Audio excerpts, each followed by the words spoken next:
Ce sont de drôles de tondeuses à gazon qui ont investi le parc de la Maison de la Nature lundi après-midi. Un excellent prétexte pour découvrir cette maison dédiée aux associations qui agissent à la conservation de notre patrimoine naturel. Je suis un des membres fondateurs de cette Maison de la Nature qui aujourd'hui regroupe 18 associations de protection de la nature en prenant un petit peu tous les secteurs, que ce soit l'ours, les entomologistes, la sépenceau, les champignons, bref, toutes les parties de la protection de la nature sont représentées ici.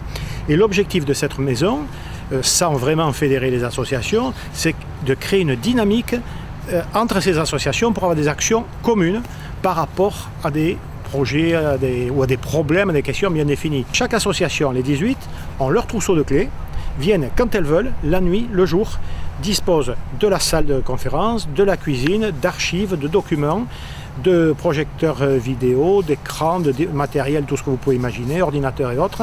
Et donc, a accès à cette maison que nous voulons être un lieu de rencontre et un lieu de convivialité.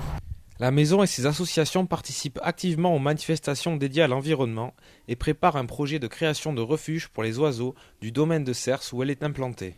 Donc pour y recenser toute la biodiversité, toute la faune qui est ici, et vu la proximité du lac là-bas, que ce soit sur les insectes, les batraciens, donc là aussi, on fait intervenir tout un tas d'associations. Les entomologistes pour les insectes, les mycologues pour les champignons sur le domaine, la LPO pour la Ligue Protection Oiseaux, le CREN Aquitaine pour la création de mares, de lieux humides, etc.